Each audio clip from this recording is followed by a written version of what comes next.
Alright, hey everybody, greetings! Welcome to Discussing Tabletop. It is, of course, November 6th, 2021. The first Saturday in November. I honestly don't know if it actually feels like that. It's June.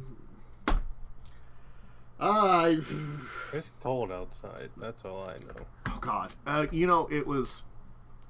I went and saw Eternals yesterday, and I went, nice. I went afternoon because I was like, I want to go to the movie theater, and I wanted to go because I didn't think I was going to get any friends to go see it, honestly. Mm-hmm. Unfortunately, because of scheduling. And so I was like, I went 1 in the afternoon. There was 3 other people in the entire audience, because that's the way it's going to be at 1 in the afternoon, even on a premiere day. There was no heating in that fucking theater. Oh god. I've had that experience before when I went and saw one of the... I think it was one of the newish Star Wars movies. It might have been the first, and there was just no heating in the theater, and it made the experience even worse. Is it because it's a matinee? Is it because, they expect everybody to be in there and create their own body warmth combined? I don't know, but it was fucking cold. And I was if I didn't have my coat with me, I'd been I would have been distracted. Oh, man. I was, smart enough to at least bring something. Also, because you can smuggle a drink in through a coat, but You can do that, It's frowned upon, but who's going to stop you? No one was going to stop me. I'm not going to spend a lot of money on their stuff, sorry. Those people make minimum wage, they don't care enough. Yeah, it's unfortunate. Though apparently, the movie theater's been weird that they've been doing tickets also at the concession stands. That is kind of... Well, that's just to get you to buy things. I think that's what it is. Also probably because they could pay one less person. Yeah. So, theaters, they're there. Honestly, it was a good movie, I will tell you. So I didn't feel bad about supporting the movie. That's fair. I went and saw Dune in theaters. It was a pretty good movie, too. I watched that when it, came out. A week ago, I think, or something. Something like that. It's pretty good. I recommend it. I heard that it, in ways, does a better job of cracking the code of the book, but the issue is that the book is a very hard code to crack, and you're never going to really crack it. Yeah, it really is. It is 100% better than the David Lynch movie, but that's not hard, to be fair. The movie is so bad, David Lynch refuses to acknowledge it. I think it's the idea he put together what he could at the time. He tried. And it didn't work. This new one works. Also, it's only half the book. So that's probably why it works. Oh, God. Now the question is if they are going to make the other half. They are. It's already been confirmed. Okay, good. Because last time I heard, it hadn't been confirmed, It got confirmed a couple days ago, I think, for a sequel. Oh, that's good. Oh, that's what I had seen. Someone was saying something in a chat about, if I can find it quickly, the name. I'm probably not going to.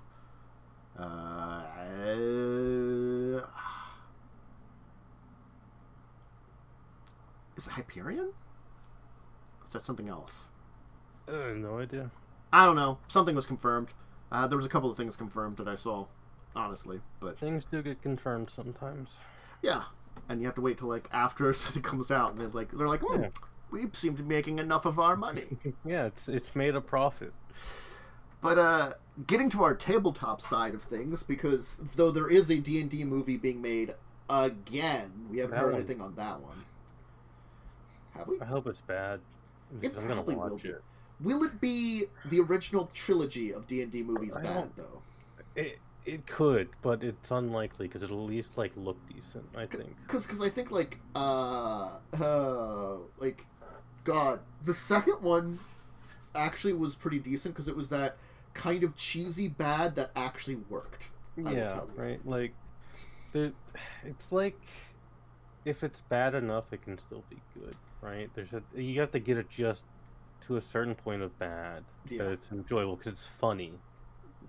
But if you go too much, then it's just a horrible experience. Well, I think that's the kind of what it is. The first one was very too silly because they had whatever his face is as the comic relief, the African American actor. I can't remember his name. Was he Wayne's brother? I'm gonna look up the original D&D movie for the cast. Because then the third one, which was like the Tome of Darkness or something, was just kind of the plot was just batshit insanity. So I mean, like, that's what I have to say about that one. Oh my god. Yeah. Yes. But no, yeah, the original one, it's hard to remember the cast. I don't remember anything from this movie. I remember Jeremy Irons was in this. What the fuck? What? Jeremy Irons was in it. Oh god. Was it the original? The 2000 movie. He played a mage.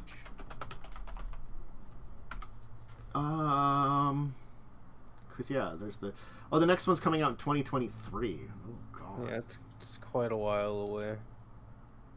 Yeah. Okay. So Wrath of the Dragon God, which is a 2005 made-for-TV sequel. That I feel like it was doable for some like levels of silliness, but then it was the Book of Vile Darkness, and that was just a thing that existed that had like batshit plot. And I'm granted, most D&D games have batshit plot. Yeah, I mean, but like they don't translate well. No, because you can have your players interact with the batshit insane plot and be even crazier, like a man wearing a badger on his head. I think it's the idea that if you have a batshit plot, it doesn't matter because the players will be reacting to the plot organically and could. And you can adapt the batshitness to them so it fits. While, like, the movie, The movie's a movie. It's written by someone who didn't play the game. Mm-hmm. So they're just going to do their reactions, and that's not going to be everybody's reactions to the insanity. But let's talk. We have a docket. Do have a docket. D&D's first. So why don't we just hit that? Fitzban's Treasury of Dragons. Kind of like... It's like a half monster manual, kind of. I mean, it does have a bestiary in it. Okay. It's a pretty good bestiary. It's a pretty big, chunky one, too. There are two subclasses in it that are pretty good. There's a monk subclass, which gives you, like, you can spend your ki to gain flight temporarily. You can spend it to get a breath weapon. Those are all pretty cool. Granted, it adds to the problem of monk having too much resource management, but I mean, like, that's just... Monk's never gonna get rid of that. Kind of had that in every edition. Yeah. And there's a ranger subclass where it's Beastmaster, but you get a Drake. You get a Drake companion, which is pretty cool. Yeah, they're both pretty strong, but they're not like overpowered. Well, the thing is, like, I feel like for monk, a lot of monk subclasses are mediocre at most. There's really only like 3 good ones. I feel. Well, they go for a lot of interesting flavor, but they just don't work sometimes. Kind of like the elemental one seems like it'd be cool. The 4 elements it's just kind of bad. Yeah, the thing is it interesting concept? It's just bad. Yeah, it's such a cool concept because it's basically you're from like Avatar: The Last Airbender, kind of. It's such a cool concept, but it just doesn't really work. Especially when you could pick like Open Palm, which is still the best monk subclass, I'm pretty sure. And that's like the basic monk, because you just punch things. So, now my question about this entire thing is, because they do specifically War of the Lance, is this Dragonlance they're kind of taking it as a direction from? This is Dragonlance. Okay. Yeah, there are Dragonlance items in here. Okay, I mean that's not a bad thing. I never did Dragonlance, but I was never against it. Then again, like I think my AD&D adventures were Greyhawk, Spelljammer, and frickin' Faerun, because those are the easy ones. Find where the items are. And I looked up stuff on Ravenloft because I liked Ravenloft a lot. Ravenloft is cool, but there's like not that much information. There's still not that much information on it, despite having a whole book now. I mean, if you go back to the AD&D, at least they had these bestiaries that the bestiaries I felt like added a lot, because it's like this is creature from this area, and you can learn a little bit about that area and the creature too. Where are the items? because I know that there's like a small item section. But yeah, it has a bunch of Dragonlance stuff in it. It has new spells, all of which are cool. I don't know if they're necessarily good, but they are cool spells. One of them is like you breathe an ice breath weapon and you lock your enemy in ice for a little bit. That's it's just a pretty cool spell. Yeah. Then there's one where you just run really fast. How do they? Let's start with the obvious. How about the Draconic Ancestries for Dragonborn? Does it improve Dragonborn? It makes Dragonborn better than base, but it is still tilted to them being martial characters, because that is just kind of the unfortunate nature of the breath weapon has a very short range. Yeah. I guess they don't really... Do they get into a lot of their shenanigans with races here? Or, sorry, species, as it should be called. It has the Tasha species, which is unfortunate. And I'm currently working on making versions of these that don't have that. Good. I would make probably the chromatic, since they have the line attack. I would probably make them the sort of more of a caster Dragonborn. The metallic would be the meaty melee Dragonborn, and gem I think would probably be the charisma one, because I don't know, they're made of gems. Gemstones are pretty. How about the gem dragons? How about I ask that? I know I'm jumping all over the place, but Well, the gemstone Dragonborn, I think, are both the best one because of their weird damage types. Yeah. And the worst one because their flight ability at level 5 kinda sucks. Because you get it for 1 minute. And the other chromatic gets immunity for 1 minute, their selected damage type. Okay. And metallic gets 2 breath weapons. I think those two are just better than Gem Dragonborn. That's unfortunate. But Gem Dragonborn get the choice of Force, Radiant, Psychic, Thunder, or Necrotic damage as their breath weapon.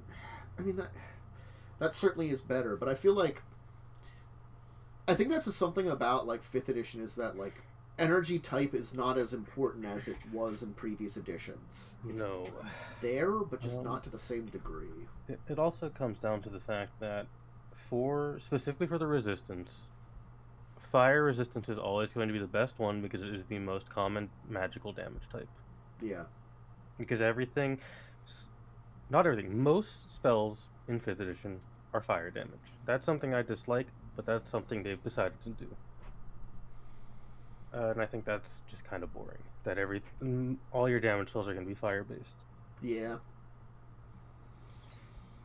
I don't know. But Dragonborn, they're good. I'm trying to get rid of the Tasha's stuff because I hate the free +2 and +1. I just think it's generic and it leads to too much min-max. I agree. It's generic. And I have a problem with it being too generic. Here's a good question. What did they do with the actual gem dragons? Because we talked about that. So, the actual gem dragons. Let me just find them. I'll find one in the bestiary. Yeah. Because, I mean, I know 3rd edition walked away from them being psionic to a degree. It didn't, like, get rid of it, but kind of made it, like, a thing-ish there. Okay.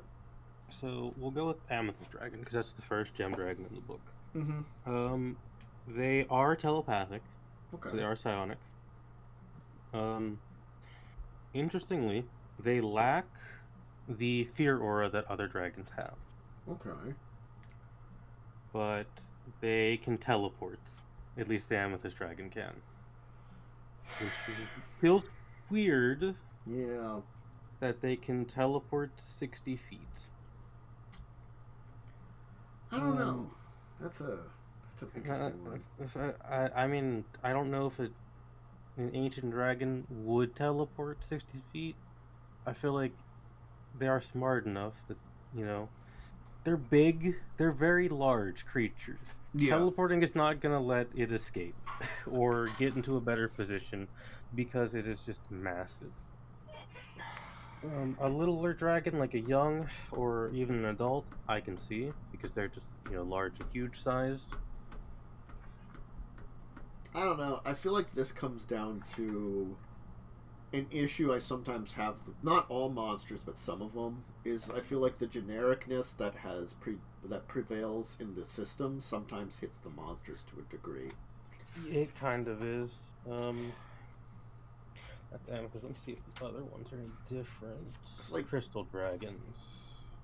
If I'm remembering Dragons from most editions, like even before 5th edition, they had a variety of things they could do, and I feel like Dragons in 5th edition are less optiony. So I've moved to Crystal Dragon. Yeah. It has the same abilities as the Amethyst Dragon, but different damage type, and I think it has different legendary actions. But otherwise, it can. But otherwise, telepathic and teleport. It's telepathic and can teleport. It is the same creature, which is disappointing. I'm very disappointed in that. Like, I feel like that's a goddamn issue that was with like normal dragons in a lot of points in time. Is that 5th edition just dumbs them down? They really are very simple and dumbed down monsters in 5th edition. You see, like I was hoping they would have had something in this book that they have. Bahamut, he's in this book. He's a big CR30, so good luck getting him in a campaign. Yeah. Tiamat as well, but Tiamat already has a stat block printed in an adventure. It's just the same stat block. It's just been put into a full book now. Yeah. Interestingly, and this is something that disappointed me greatly, the Dragon book has no kobolds in it. That's weird. The kobold race didn't get changed, so that's not in here, and there's no kobolds in the bestiary, which is a weird decision. There's also something I do like is there's a step above Ancient Dragon now. There's the Great Worm. Oh, good. That I like. He has a CR27. So okay. It is dangerous. Gargantuan, but it is still generic dragon. Yeah, like I didn't even think about it a lot, and like, granted, like all dragons in older editions were always just like they're combat beefs, but then a lot of times they had spells, and they had different types of spells depending on the type of dragon. Some got like cleric spells, others got like sorcerer spells, others got like the psionic powers, which would supplement their abilities and also make it that it's never going to be a straight up fight like it is. Yeah, I will say those are just these stat blocks. They have a huge section of this book is options for making your own dragon character. Okay. That you can give them spell casting, but they would, instead of a monster, they would be more of an NPC that you could fight. Yeah. Because this goes off of rules they have in Tasha's of creating a villain. It gives you nice, easy guidelines to follow for how you should create your villains mechanically. Which they're fine. I don't use them, but you can add spells onto the dragons. They give rules for that. Still, the idea that like I still don't like the way they've set it up, because they make it either very generic or spread it out that it makes it very difficult. That I'm sorry, like if I took 4th edition, 3rd edition, 2nd edition, 1st edition, and I picked up the stat block of a dragon, I'd have an idea of what a dragon did and gave me options for how to play that dragon right away. If I pick it up in 5th edition, it comes and mauls people, maybe breath weapons them, calls it a day. Yeah, I feel like in 5th edition they leave a lot for dragons to be scary. You have to play it a specific way. Otherwise, it's just a big monster you hit until it dies. This book, with Lightning's, the AD&D book tells the DM how dragons would fight. This book also tells you how it goes through each type of dragon in a separate section, and does say how they would act, fight, react to people. Yeah. which is good, but the stat blocks, they're just the same. They're just dragons. If I took an adult red, green, black, white, blue dragon, now their stats would be slightly different, but theoretically, they're fundamentally the same dragon with varying CR and damage type. Yeah, and I don't like that because, like, also, like, little powers that dragons would have, you know, as they got older in older editions. Like, I liked the 3rd edition 3.5 where they were like, oh, at this level you get this weird little power that now they have that makes them more unique. Yeah, that's cool. Yeah, I think I had like a train of thought on an issue I think exists with dragons, but I've lost it. If I remember it, I'll bring it back up. I think it's more the idea that because in 5th edition everything is a monster and nothing is an NPC. Yes. I think that's why dragons are a little generic. Yeah, because all the human NPCs are just monster stat blocks. There is. Yes. I think they places that they talk about building NPC characters as characters, but it's not the same. Like, I feel like 4th edition, Pathfinder, all those others had rules for making, like, hey, here's what an NPC has. It's not as good as a PC, but it functions. Pathfinder has classes for NPCs, specifically just for NPCs. Yeah. And I think older editions of D&D had that too. I know 3rd edition had it at least. Yeah, I know 3rd had it. I don't know if, like, 4th would have had it. But I have very little experience with 4th. 4th, I can't tell you for sure, because 4th, just the nature of it's very unusual. I think, like,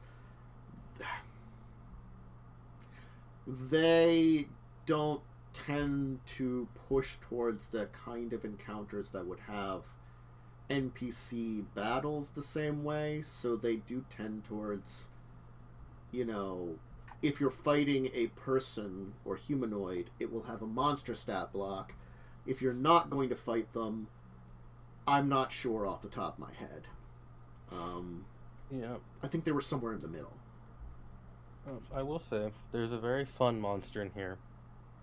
Right, imagine if you've just killed a big dragon, right? Yeah. You've got this big treasure hoard. There's a horde mimic. The horde's a mimic. The dragon kept it as a pet, and then yeah, the horde's a mimic. Oh, that's a good one. Look, I'm all for some occasionally a dick move. Not always. You sort of like occasionally you have a door mimic, and then you're just like, well, fuck me. Or in a vampire campaign, coffin mimics that are actually rogues that can sneak attack you. Yeah, you know. That's fine. That's, you know, they're 5th level rogues also, so they have more hit points, more base attack, and do like 3d6 extra damage. They're hit when they grab you. Coffin mimics. Yeah, you know, that's totally fine or okay. Just don't do it too often. Yeah, you can't. They'll expect it if you do it too often. It sounds like I'm. From what you told me, I'm happy what they did Fitzbans, but I'm also Fizzban, but I'm also like they could have done more. They really could have done more, but at this point, like, I don't really expect them to do even the bare minimum. Yeah, I get that. Yeah, it's just like there are. I'm happy with this book. I think it is worth the money if you want the physical book. I wanted the physical book because I like having them on my shelf. They look nice. Yes. And I'm not waylaid in thousands of books anymore. It's one of those things I have to agree to. I don't get a lot of books nowadays, so I don't know. I am disappointed with the lack of kobolds, the genericness of the dragon stat blocks. I just think there should be at least like 1 or 2 kobolds in there or something. Yeah, I mean, like they're dragon minions. You find them in their lairs. Yeah, or just like even like stuff to like edit kobolds or something, or like unique versions of them or something. But yeah, but no, I did not see any such things in there.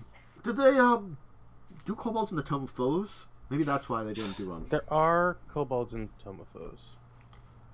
but are they as much as But like they're still very low CR. There's not like mid to high CR kobolds. Granted, I'll give you that probably, like, you're not going to get a lot of them, but I would... Most kobolds also probably die before they can get super deadly. I think the book literally, like, says, yeah, they have a long lifespan, but they die early. Because they're just murdered. Yeah. Or die from being stupid. Kobolds! But kobolds are great. They're dumb, and they have the best ability in the game, cower, grovel, and beg. Hey, I still may one point run that 2nd edition Pathfinder campaign of all kobolds. That's just so silly. It's really good. Where the kobold druid with the cat animal companion who's just they just found a cat and adopted it, and they're like it's totally a dragon. It's got the dragon spirit. It's just a cat, Selfish. It's angry. Yeah, it's selfish and angry. It totally has the dragon spirit. Fizban's pretty good. If you want the physical book, it's book price. Otherwise, you can find it online. So yeah, let's move on since there's a little more to talk about. There are 2 things for Pathfinder. First off, let's go for the train robbery rather than the online. Honestly, or going digital. The name of this just made me want to talk about it. A Starfinder one-shot, The Great Grab Train Robbery. Oh my god. Hell yeah. It's just so, like... it's like... It's Wild West space, and it's just I love it. I just can't help but, like, love it, too. Just, like... This is like StarCraft, right? Where you have, like, the frontier, and everyone's just, for some reason, from Texas. Yes. Yeah. God.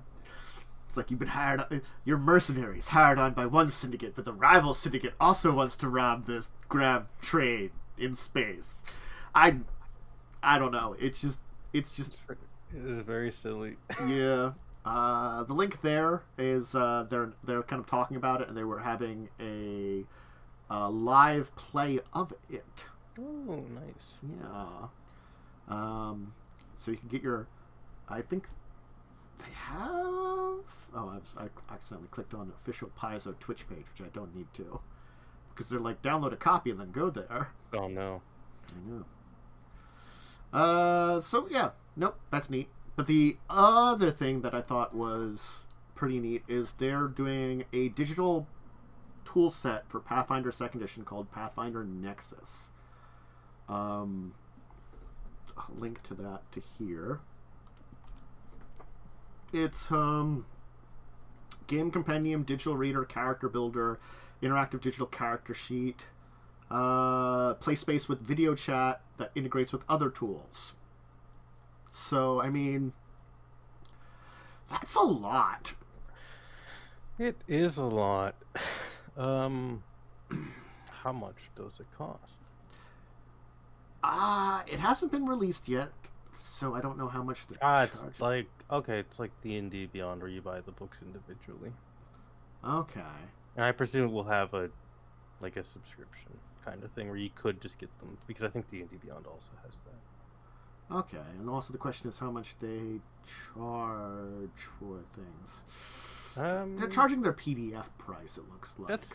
Yeah, I mean, I think D&D Beyond is like full book price because Wizards doesn't do PDFs. That's true.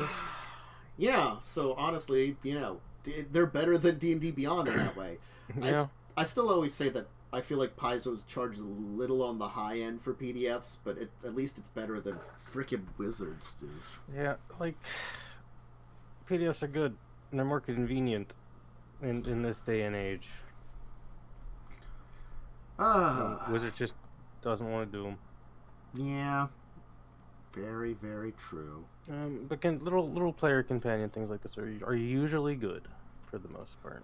Yes. And if you have a group, you can just get together and pull money. If you're like Pathfinder 2nd Edition, which I know people who exclusively play this system. Yeah. So it's not a bad step. You also don't need everything in it.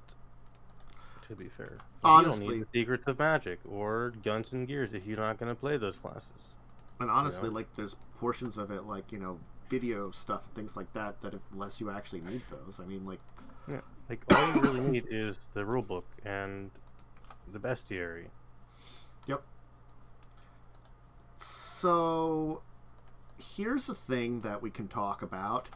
I think Steve Jackson Games has declared war on Russia. Well, it's real sad to hear that Steve Jackson is going to have some uranium in his tea. Former KGB, I mean, ruler of Russia is going to take care of Steve Jackson. Real shame. An unfortunate accident. Steve Jackson was found having fallen out his window. Mm-hmm. Granted, like, it's the usual ingest stuff, but it's like, this one is a little weird. I feel like Russia is still safe to make fun of, unlike another country. Well, like, if they parody more on, like, I think they're gonna parody on, like, the Soviet Union and Russian Empire, right? And it mentions Rasputin and KGB birds, or KG birds. Yeah. And shit like that. There's Baba Yaga. I mean, there's a debt collector, a Cossack. Of course, yeah. Uh-huh. No, there's a communist bear.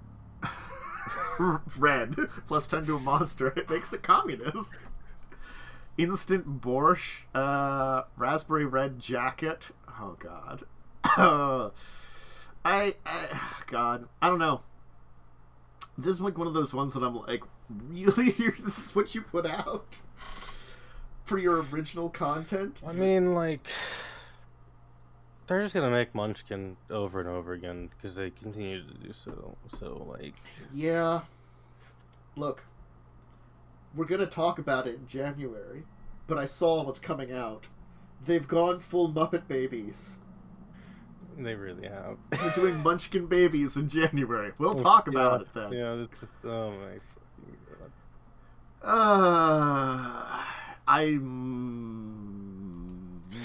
Become a hacker, oligarch, athlete, or Cossack. Okay. Watch out for the revolution and the horrors of the Eurovision singer. Please stop. Yeah. Those are very badly, like... Those are really bad jokes. They're very... I'm sorry, they're very modern Russia stereotypes. They are. Well, Cossack isn't, to be fair. Yeah, I mean, an athlete can be anywhere, but I feel like the hacker oligarch stuff is a little... But... I don't know. I always liked Munchkins, but Steve Jackson Game has gone in a weird direction. Gonna be honest. I don't like that there's a billion different Munchkin games because it's all the same game over and over again, basically.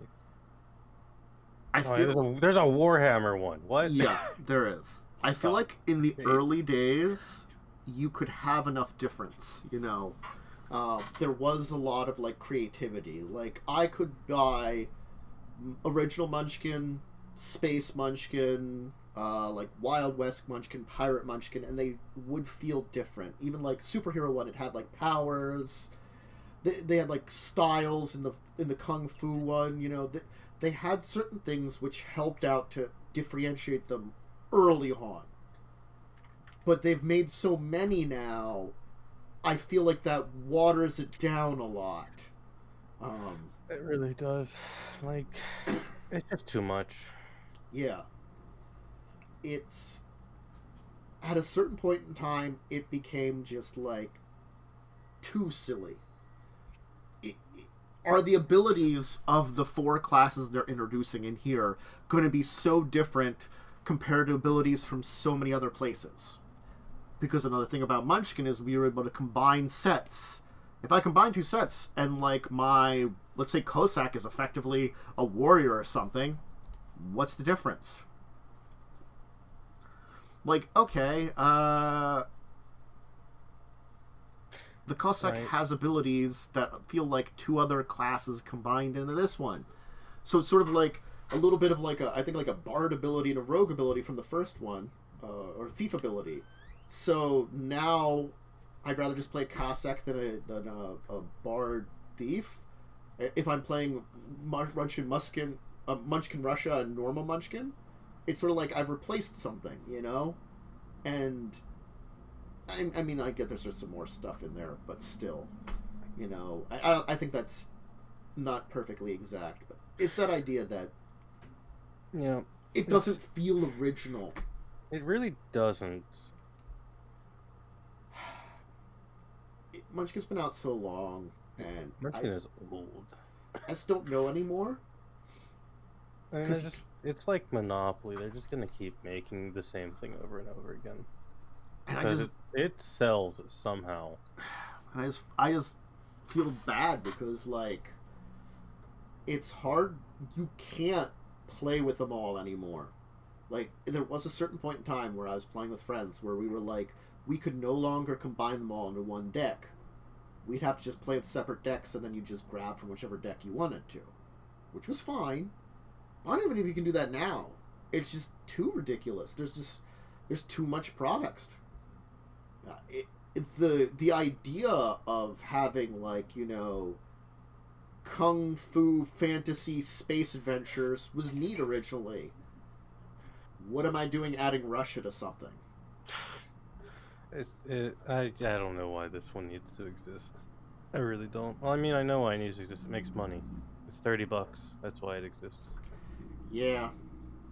But I feel like there's another probably one and done of their weird one and done ones. So, yeah. I don't know. Steve Jackson Games, I don't know what to say about you anymore, unfortunately. It is unfortunate. My love-hate relationship with you continues to sour in weird ways, and I just... I want to talk about something a little nicer. Let's talk about something a little nicer. There's this game here. Originally, I wasn't going to talk about this, but it seems so pleasant and, like, just a nice thing. Trails. A game about national parks and hiking trails. Hell yeah. National parks are great. It's like one of the best things America has. I know. We're smart enough to keep those, usually. I mean, you know, a portion of every game sales donated to National Park Service. That's nice. That's 11 cool. unique National Park illustrations from the 59 Park Prints series by 7 renowned artists. Some wooden resource tokens. I think it's like a resource management kind of thingy. I don't know. I really can't tell what this game is, but it seems pleasant. It might be like you get resources that you can trade for cards, and the person with the most cards wins. Because there are other games kind of like that, right? I played a few of them, but there's no like rules on this one, so I can't say for sure. Yeah, so it's like I think you're trying to like hike the most trails or something too. And, yeah. You know, you need resources and cards in order to succeed in your hikes, I guess. So that's nice. Let's see here.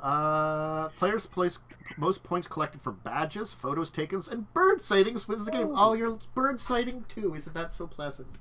There's also side hinters. There's just a board game that is about bird watching, and it's like really, really fun.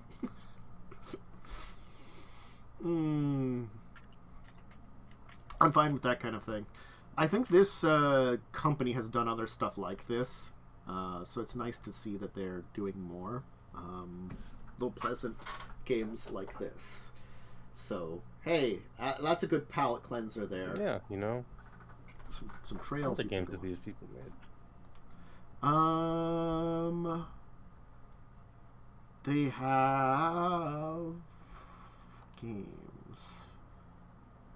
They did a Parks game, Parks Memories. Okay. They had a Parks board games, Campy Creatures, Space Park. Make some wholesome games. Yeah, Keymaster. Very nice of them to do so.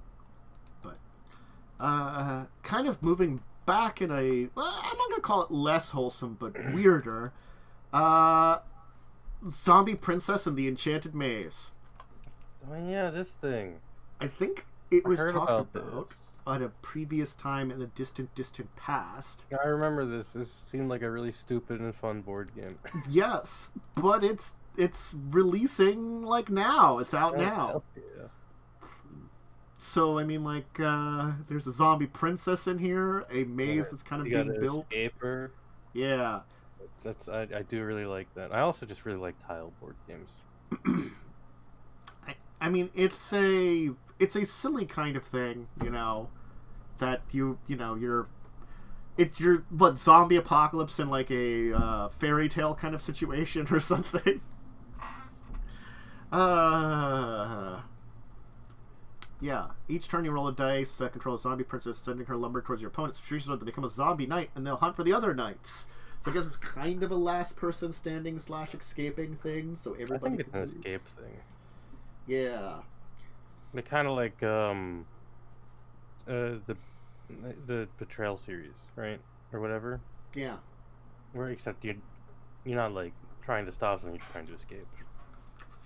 You have 48 map tiles, so you can like build your maze however you want. A lot of times, it's very randomized that way. A lot of replayability with tile games. Yes, that's the good thing about tile games is that it, even if you have the same like Betrayal, I could play the same adventure, but the layout of the mansion as I built it could result in a very different game. Yeah. Like I've done a game of one where we got just a shit ton of omens very early and died horribly. I've been there. Like you're like 3 minutes in and you've got like 6 omens and you're like, yeah. This is going to go terribly. It's like, how have we not triggered this yet? Why? Oh god, this is so bad. And then it's like the challenge that's like you instantly die pretty much unless you have space to run. Oh, we don't have that. No. Whoops. But no, I think it had been talked about previously, but I think we did talk about it. So I have one more role-playing topic, and this is a one that's very interesting because I'm going to link 2 products in chat. And I want to say these are obvious products that should have been released ages ago, but somehow I guess have not. Hold up, it didn't have one of these yet? Or one of these. Excuse me? Star Trek Adventures didn't have an actual Game Master's Guide or an actual player's guide. How?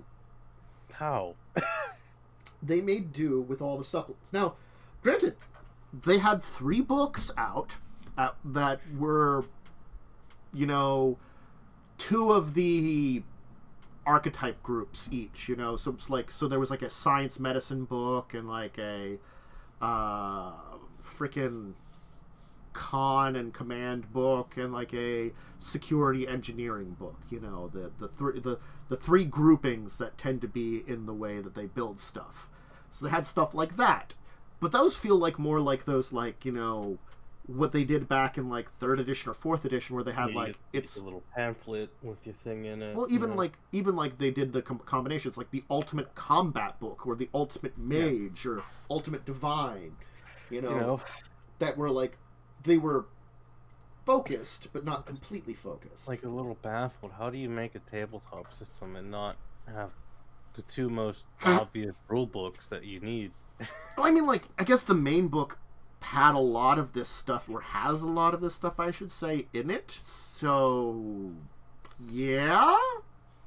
I suppose. I mean, the game... It's still weird to me. The Game Mastery Guide feels a lot more like we should have. I feel like you should have had that earlier. Yes. You should have a book with all your rules your Game Master needs. And, like, tips and tricks to run your game. Yeah. Yeah, it definitely feels like that. I mean, some companies still haven't figured out how to give the tips and tricks to run your game. Looks at Wizards of the Coast. The thing is, it's a 248-page book, so it's advice, tables, artwork, designs for gameplay.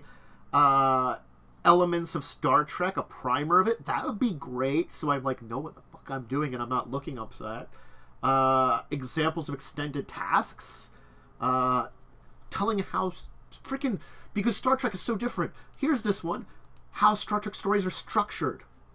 That seems like a really good one to have. I feel like you should have that. And that's like pretty important. Defining 6 key eras that you can play in. And like timelines. 9 distinct styles of play. God, I'm sorry. There are so many timelines in eras that you really need a book to tell you how to do each one of them, because they're all so different from each other. Granted, just giving you some basic ideas on each is something that I think we kind of, sort of, really haven't had. Yeah. I mean, to be fair, at least for the eras, you can at least like look up the show and get kind of a vague idea. Yes. Now, the only thing I have to say is they say 6, and I can imagine 1, 2, 3, 4, 5, maybe. Like I can remember Enterprise era, original series. You could maybe split Next Gen and post Voyager. Because even there, you could maybe do Dominion more, but those 3 are really close together time-wise and aren't much different. Gonna say that. And then the only other one is I know there has been some popularity now with the new Discovery thing, which is in the distant future.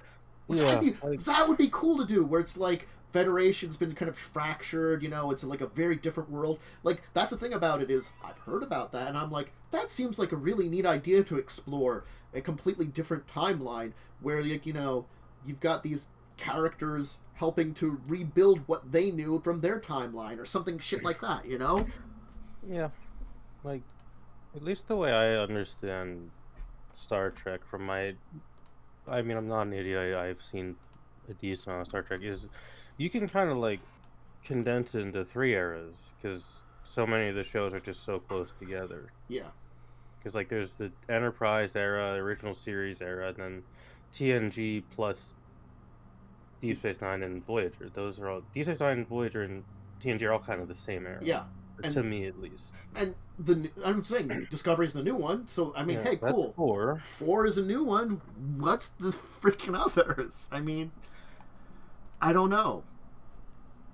I'm curious. There's like a lot of. I feel like, with my experience running the game, this would have been so much helpful in so many ways. It probably really would have. And some of the issues I faced, like, more power to Josh, who may do without this kind of shit. This probably could have helped him a lot too, running his Star Trek. Yeah. Like, even the player's guide is a lot. It's non-Starfleet character roles, 40 talents, details on existing character roles, settings and technology. It goes on all the eras and styles of play, I guess, for player side, doing stuff like that. Yeah. Because like a player in Enterprise era is going to be very different from a player in TNG era. Yes. Like, each of the different eras has a very different style. Like, I think it's sort of like the Enterprise era, you don't have the Federation, so it's like what's best for humanity and exploring for humanity. When you get to, like, original series, they're a little space cowboy-y, because it's sort of like this is the golden age of exploration, Yeah. Also, it was a Western. That's how they got it made. Yeah. It really is effectively like a Western, in the way things are done, and they had some rules and stuff, but they played a lot more fast and loose with it because, that's what they needed to do. Then when you get to, like, Next Gen, it's like, it's a lot more of that political and like, or not, well, political would be more like Deep Space Nine, but it's a lot more of that drama and character interaction because you're still adventuring, but a lot of this stuff has been discovered and it's just kind of dealing with stuff as it needs to be, kind of. Yeah, like, I don't know, you just find a planet where they think Satan's gonna kill them all, because that's an episode of TNG. I'm not even joking. I know. It's a good episode, too. Mm-hmm. You can do stuff like that. I think you can just do weird shit. Because Star Trek is weird. Star Trek does a lot of weird things. Just don't put Wesley Crusher in your game. No. I'm just...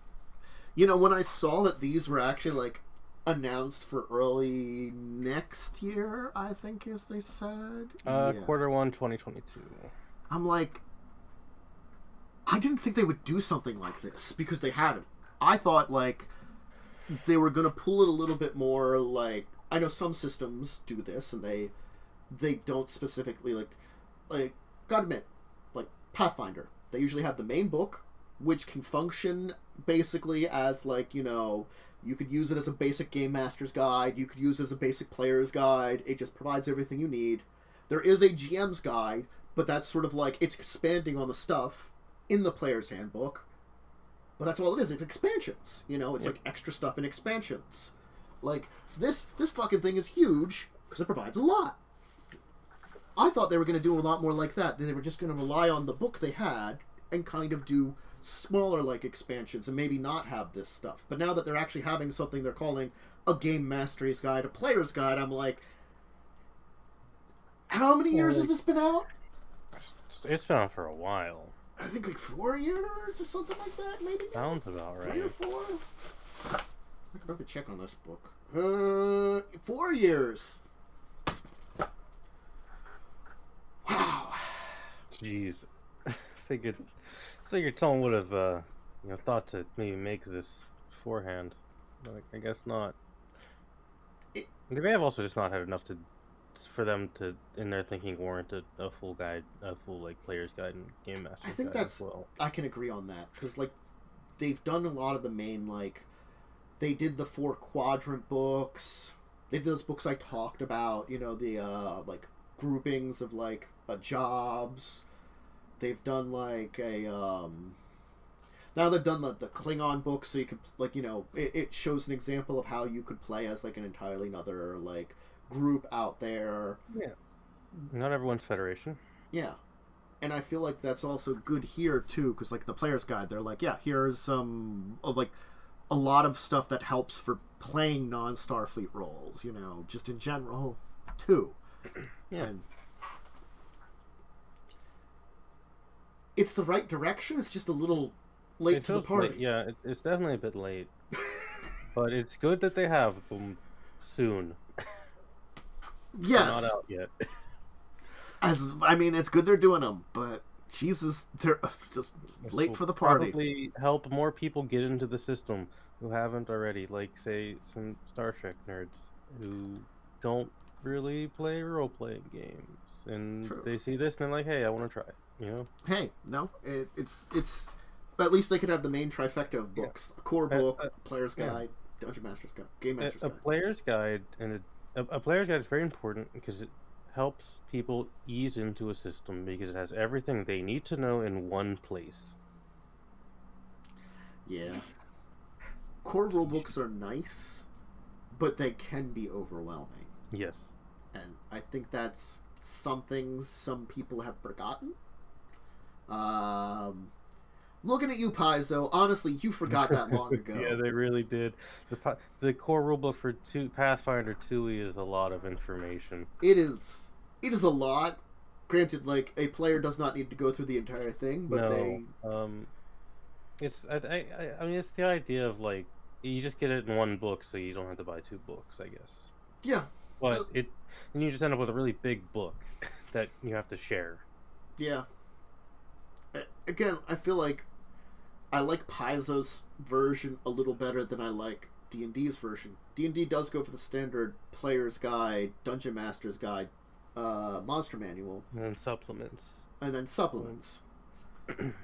I feel like the 5th edition player's guide, it is succinct, it's to the point. It's kind of weak for... I think it needs a bit of an update. Yeah, it feels okay for beginners, and after that, it's like, well, it's got the information I need. That's about it. Yeah, it's got, here's your basic information to play the game. Better hope someone has the other books in your group. Yeah. Because you're really going to need those. You're especially going to need Xanathars, because it changed so many of the player handbook rules. It made them much more clear and a little bit better. Like, I'll give you, like, trade-off bestiary monster manual. You don't get that kind of stuff in Star Trek, so I'm okay without it, you know. But, like, the Game Master's Guide in Pathfinder, it's a supplement. It's a supplement for Game Masters, but you can have one person with the core book in Pathfinder and call it a day. Yeah, you technically don't need the Game Master's Guide. Yep. Because you have the rules in the core rulebook. It's kind of the same with 5th edition. You technically don't need the DMG. Because you have most of the rules in the player's handbook.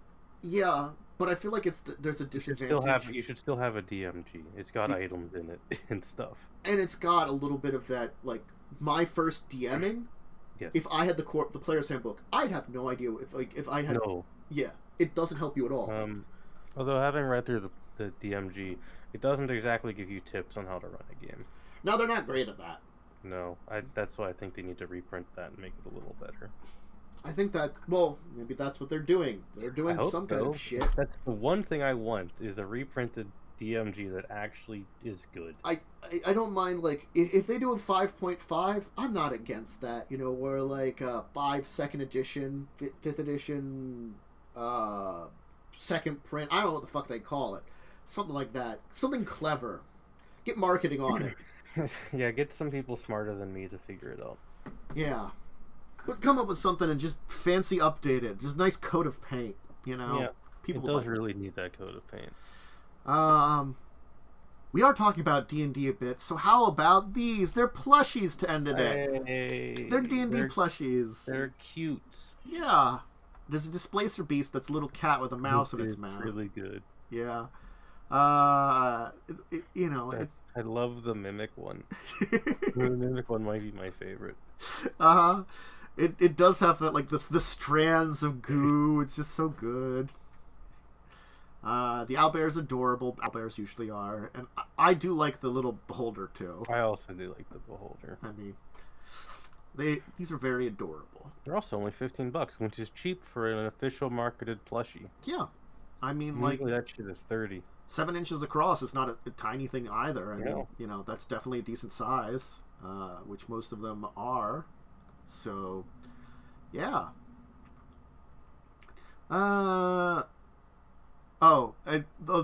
You can't notice it, but the Displacer Beast cat is technically not a cat. It does have 6 legs after all. It's hard to tell in the picture, but now that I'm zooming in I can see where it's got the extra legs. It's kind of hard to see them. Yeah, it does. That is really hard to see. Yeah. Man, you and your freaking adorable plushies of Doom. They're pretty good. We want to hit up our deeper discussion topic. Yeah, sure. Nice. I chose for today's deeper discussion topic to be, if this docket would work now. Docket. Pop into chat. Companion apps with tabletop. Ooh, I felt like this was one that was appropriate because there are a couple different types of companion apps. I'm going to clarify now. When I talk about companion apps, I am not going to talk about apps that are versions of games. Like there is a phone version / iPad version of like the game Evolution. I remember when they were putting it out, because me and Joe talked to the people that were putting it out at one of the PAX Unplugged years ago. You know, it was a online version of a tabletop game. That's one thing. What I'm talking about is there are companion apps for RPGs that take different forms, and there are board games where have companion apps to make it easier. Or there's some of them where you need the companion app. Yeah, really. And I immediately hit it out. The XCOM board game is amazing, but because it requires the app, it's a bitch to play. Was it Descent that a friend of mine has? that, like, the app acts as your GM, which is what you need, really. Like, yeah. Like for the XCOM one, the app controls the aliens, and the rest of it is co-op. I think that's kind of dumb. I think a player should be able to control the aliens, because your phone might die in the middle of a game. That board game takes a long time to play. I'll give an example that does it better, for simpler. The Curse of Strahd board game that I talk about a lot, because I own that one. But all those board games in that series, each of the monsters on there has basic rules of like 3 different things. It's like a basic programming. It's sort of like, if I'm this far away from an opponent, I move closer. If I'm this far away, I do this. If I'm this far away, I do that. And then, so it's 3 different types of actions that they would do. And they usually attack closest. Or they could say, like, attack, lowest AC, attack, low, like, it's something like that. You can add that kind of level of 4 or 5 actions on a card, on the information sheet, to give them programming. It just has to be simple commands. But then, if during the creature's turns you don't need an app to do it, you can have players do it. Yeah, like, because again, I'll use XCOM as an example. It's a 4-person board game. 1 person plays each of the roles of XCOM. You got your command, science, engineering, and I forget what the other one is because it's been a while since I played it. You can only play that game with 4 people. You could play it with 5th person till you have 5 friends if they had rules to play the aliens. They don't, because it requires the app. It's also one of those weird board games you can play by yourself, and I think playing a board game by yourself is a little weird. But that's personal opinion. I feel for testing it out sometimes. For testing it, it's good. But if you're playing the XCOM board game alone, it's kind of weird. Yeah, there's a lot of board games that have that kind of solo edge that I'm like, why? It's just like kind of, because to me, board games are a social thing. Yeah. It's not. Maybe that's, to someone else they're a solo thing. Could be. Companion apps can be good as well, if not required. If a game has a lot of like things you have to calculate and math out, companion app can really help with that and help speed things along. I'm trying to look up what the game was, because I don't think I had it on my phone here. The app that was the board game we had done before. Because there was a time when I went on my trip down to Maryland, my trip to the Rustic Caverns, and my friend brought the board game like Descent or something, and we had to have the companion app, and it worked out. I feel like that one was less running it did a lot more in that one, I would say, than just controlling the aliens kind of thing.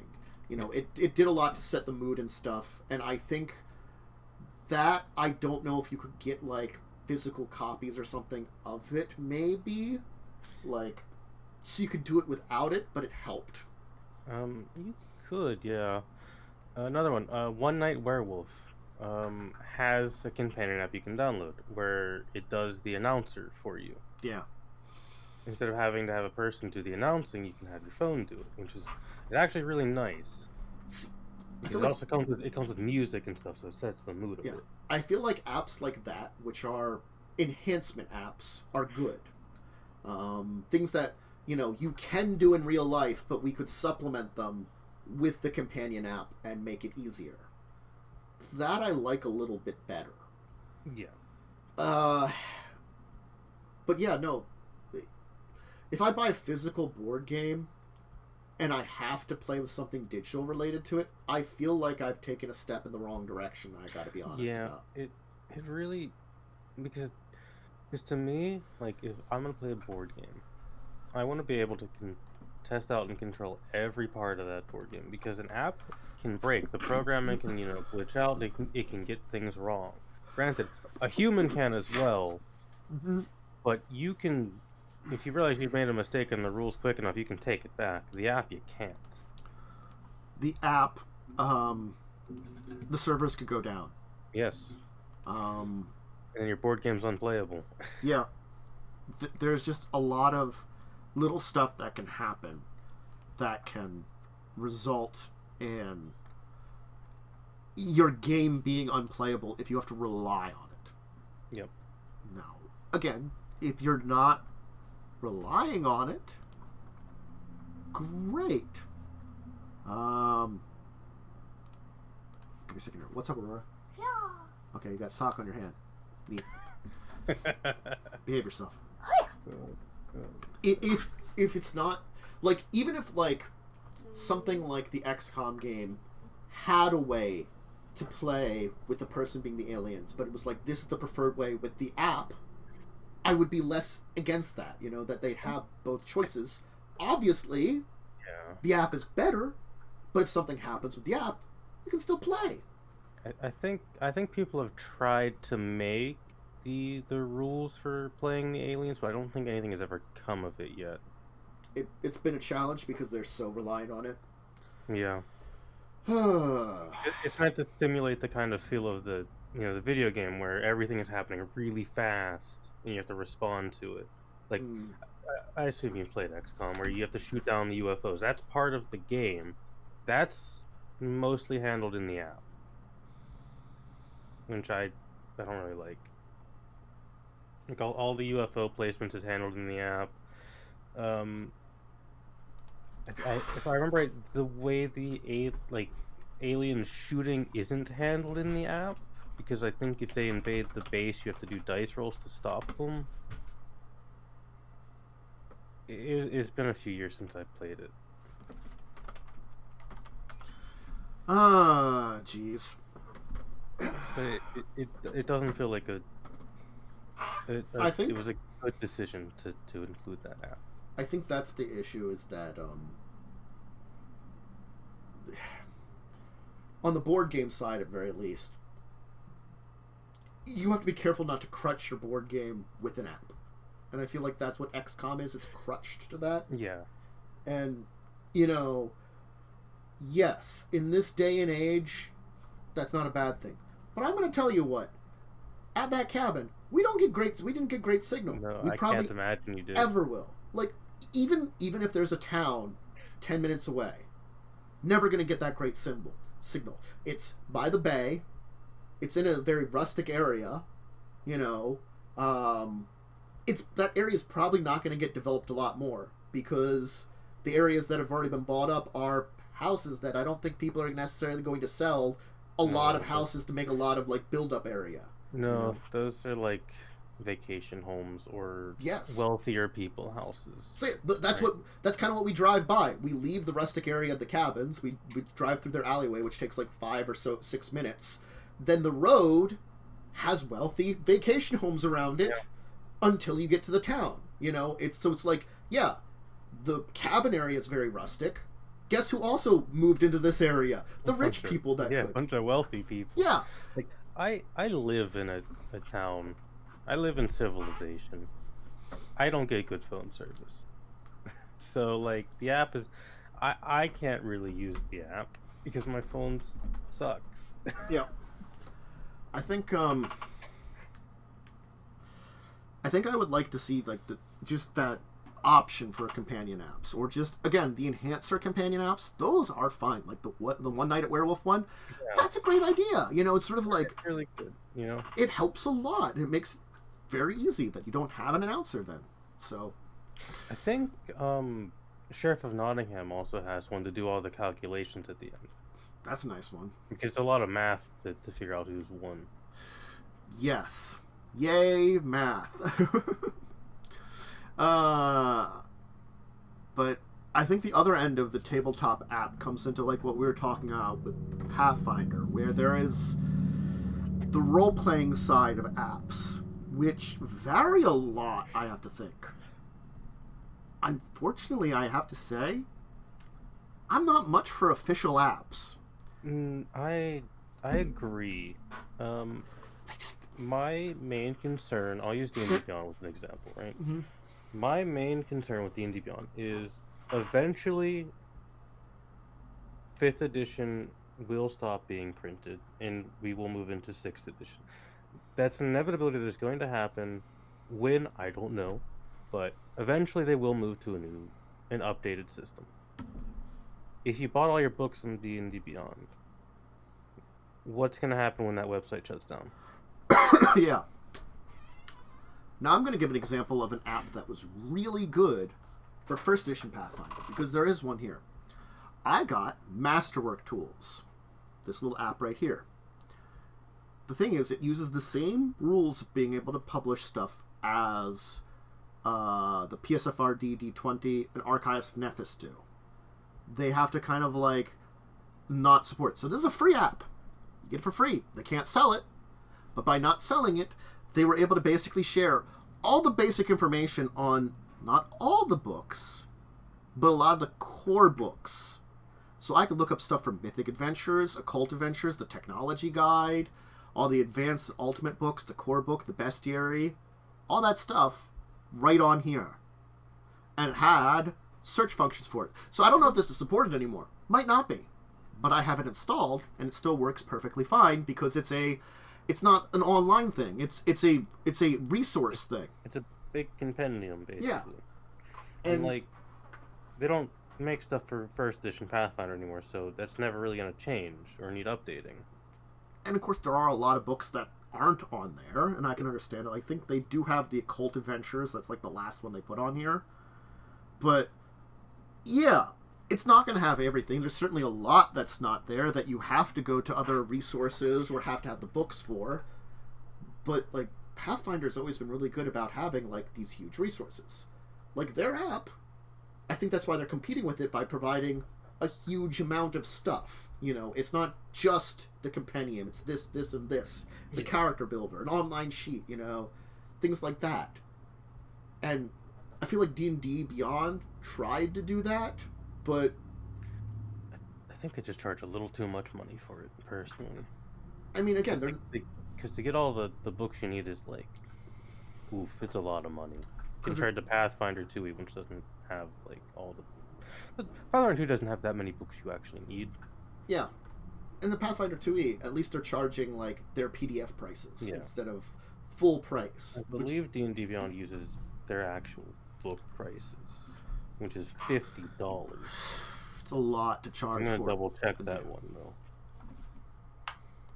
D&D Beyond. But like, having those resources is just so good.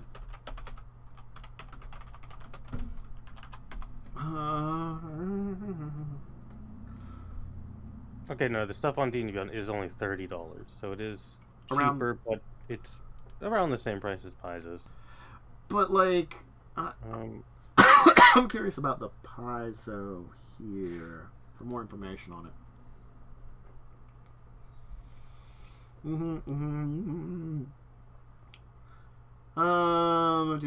Pathfinder Primer is free. I'm curious as to the books, how the nature of them are, because I feel it seems to have a primer for free. I assume the primer is the base rules that are free anyways. Yeah. Because D&D Beyond has the base D&D rules for free as well. Okay, so the primer has like a basic level of things, you know, for it. I'm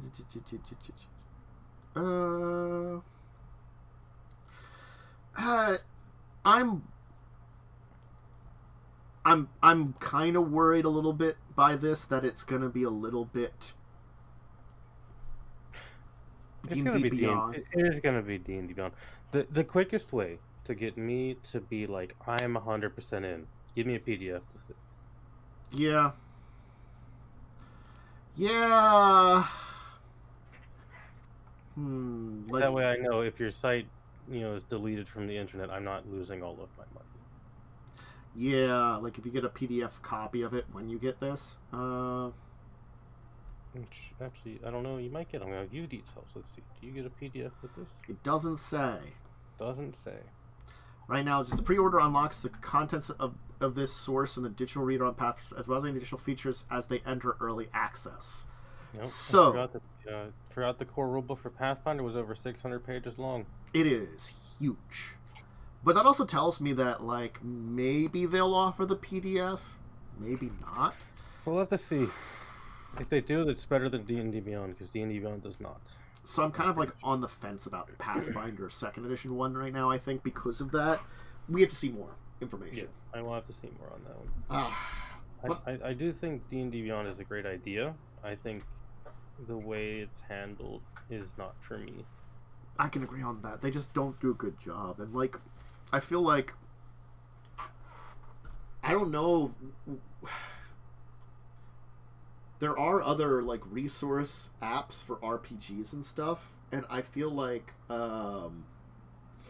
some of them will work better than others. There was one for Dungeon Crawl Classic that was actually, like, a resource app that you didn't need but worked pretty well to help it out. I forget what it did. That doesn't ring a bell to me. I've played a little bit of Dungeon Crawl Classic once, which is basically like... It's AD&D, but they've fixed it a little bit, so it's almost like a 2.75. Kind of like how Pathfinder was 3.75, except this is like an update based on D&D. So it is it is a very brutal system. And that's why they also have it that, like, you make a bunch of level 0 characters, and whichever survives the initial adventure to get level 1 is your character. That's actually the way they have it set up. I do kind of like that. It's like... The idea of starting at level 0 is a fun idea. Yeah, it's like, oh, you get a bunch of random people that are like the blacksmith, so you have like a, you know, like a forge's hammer or something, you know, and, or like the chef, and you have a pan, you know, that you're fighting with to begin with. Hey, pan is overpowered. Just look at Sam from Lord of the Rings. Exactly.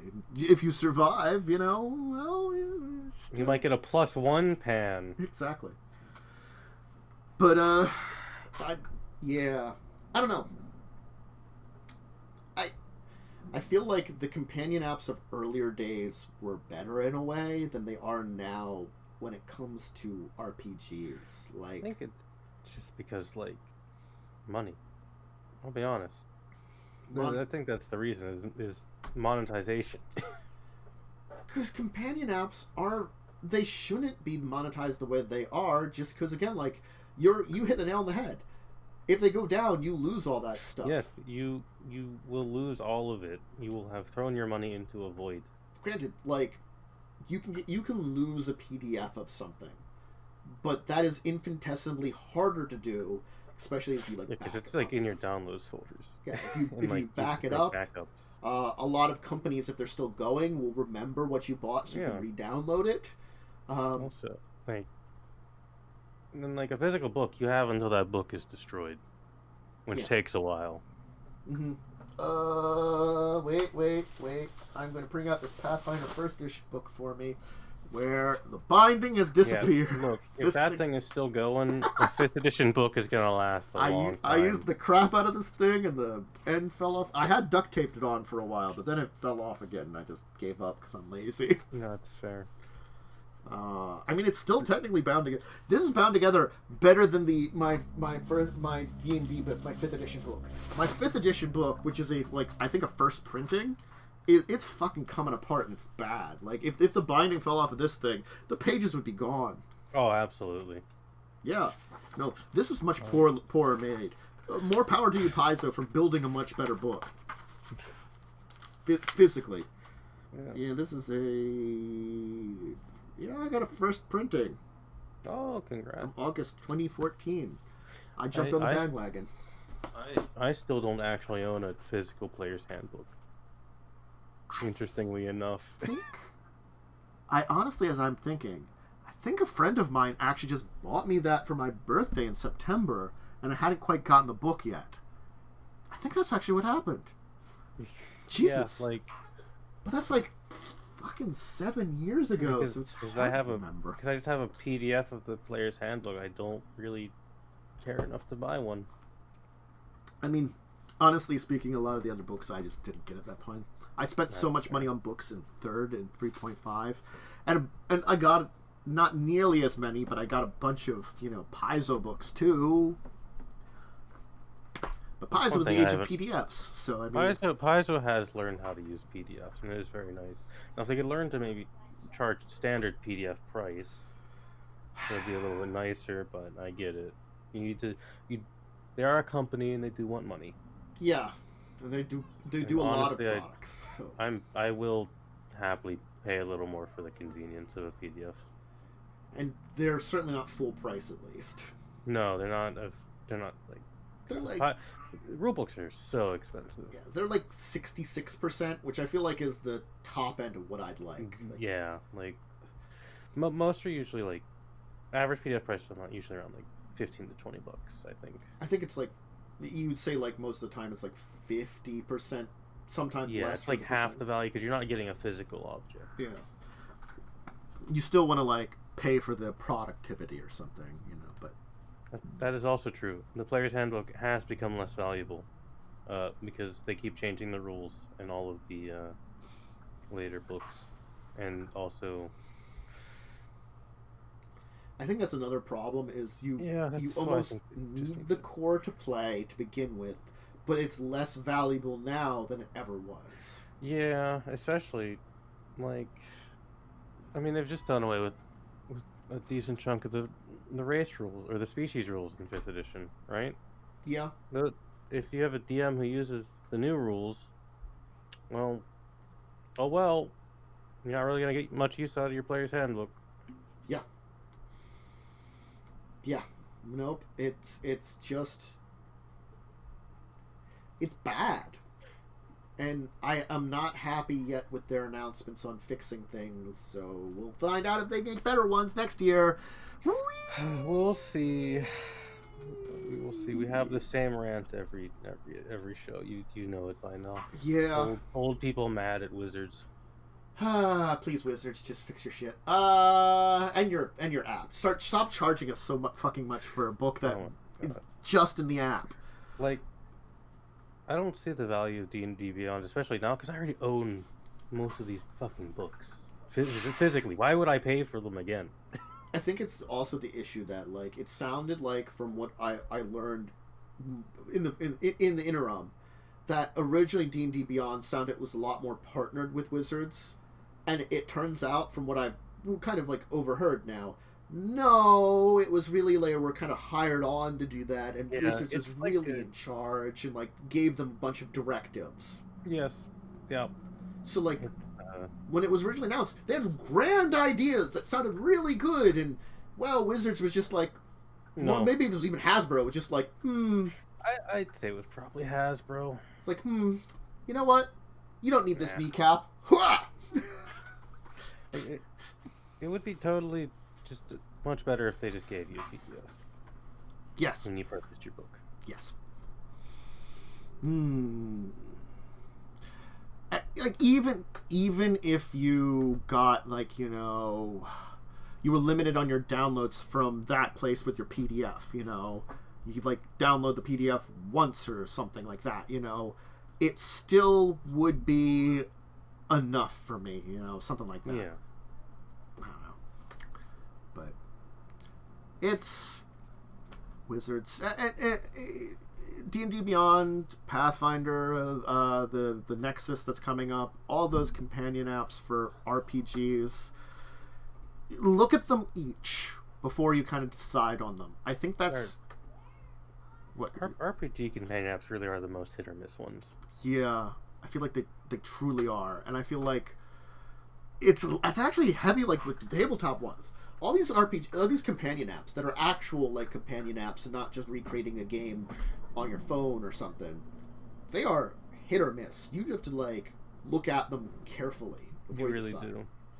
Like, I mean, you can always just go for a simple dice roller or something, or I think I have it hidden now, but I also I have like Path Builder 2e I got on my phone here for building a character in Pathfinder 2nd Edition if I wanted to. Okay. Yeah, that's nice to have. Yeah. I think I also have like a tavern insult generator. When I was considering doing like a cyberpunk game, I had a corporate babble generator for if I ever needed to say technobabble or corporate babble. Mm-hmm.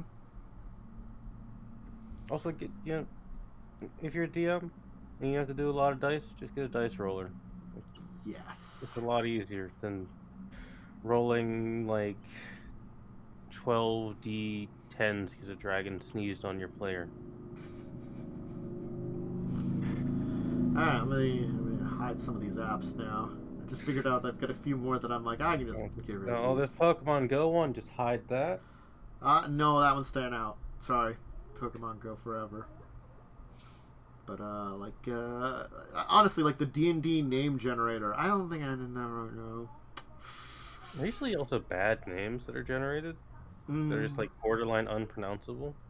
I mean, they're usually in quotations appropriate. Yeah.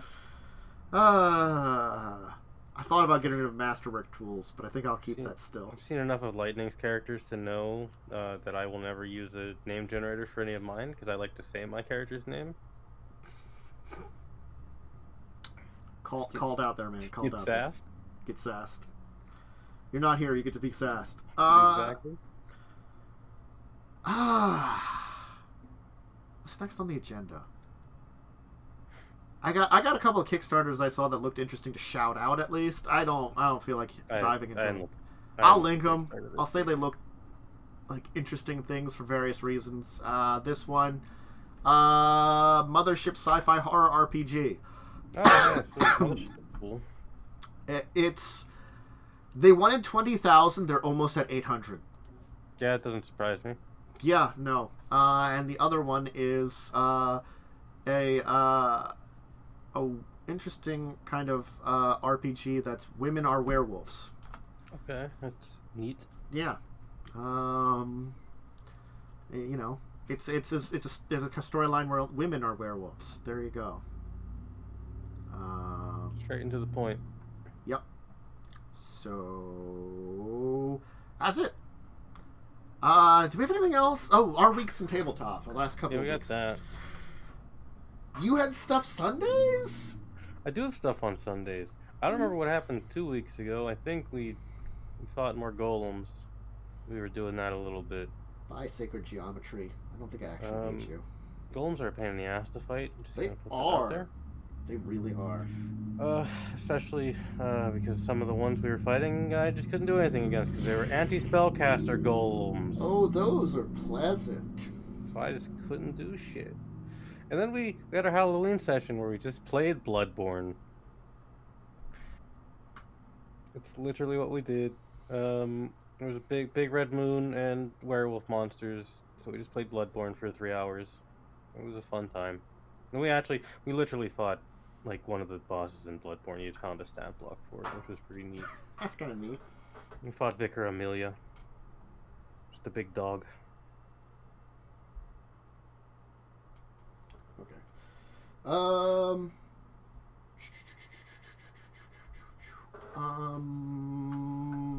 Monday. I Pathfinder 2nd Edition at all during the last couple of weeks. Did you? I know you haven't had Star Trek. Didn't have Star Trek either week. I don't remember for Pathfinder 2nd Edition. I think we did, and we got rid of the last. We did at least have 1 week. We went into like a ruins and took care of the last dragon pillar. So now we can go fight the bosses or something. Oh, hell yeah. Yeah, cool. Boss fights. Kind of earned our way to it finally. It's been a while. Yeah, no Star Trek on Tuesdays. How about... Did you have stuff on Tuesdays? You got a game or something? Oh, we do have a Tuesday game. I gotta make a call, so I'm gonna pop off for a second. I think that 1 week we cancel. I think we canceled 1 week, and then the week after, fought a bunch of big bugs and killed them all. Also, Lynn's character spent all their downtime flirting with me. Just this is on a phone call now. It's just me and you chat.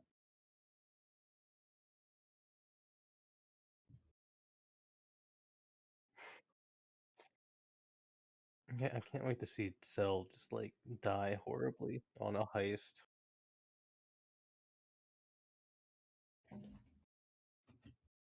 Makes me very excited.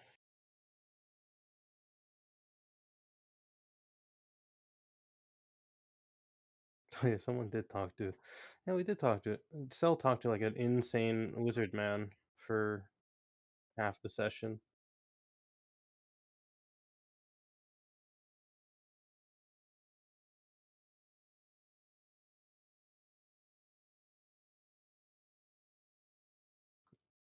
He does have a shockingly young daughter, but wizards do get around. Oh, hello. Hi, I'm back. I'll have Hello. to try to sidetrack thing here. So yes, you were saying. You know, this first week of our game, we kind of missed because I think one player just had some shit happen and they didn't feel like playing. I think that's what happened. You know, yeah, that old deal. Which is completely fair. And then last Tuesday we fought a bunch of giant centipedes and a carrion crawler. The carrion crawler paralyzed our blade singer, and I had like made it so it can't take reactions. And our cleric is someone who hasn't really played D&D before, so I was like, "Hey, that thing doesn't have reactions. You could just walk away and let the wizard get eaten." Because I didn't know what to do with the turn, I'm like, "You just let the wizard get eaten. No one will miss him." Wizard got paralyzed like an idiot. Yeah. Don't fail your saves.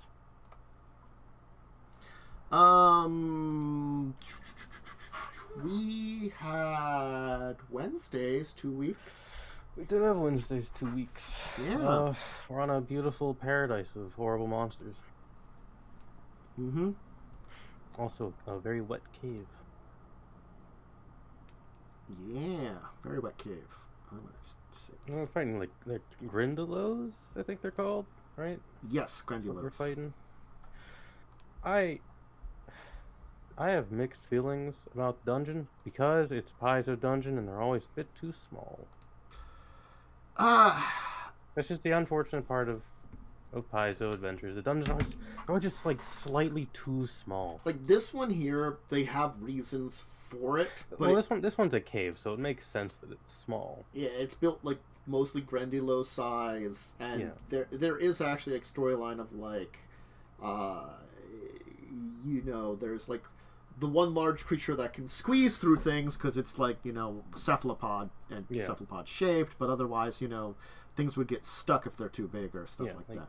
This one gets passed because it makes sense, but like Paizo in Pathfinder Adventure Paths, I don't know why Paizo just always makes their dungeons like slightly too small, so it's kind of always feels like a little bit of a pain to get through. But it's never too much of a pain that it's like horrible, unless it's Slosh Karamak.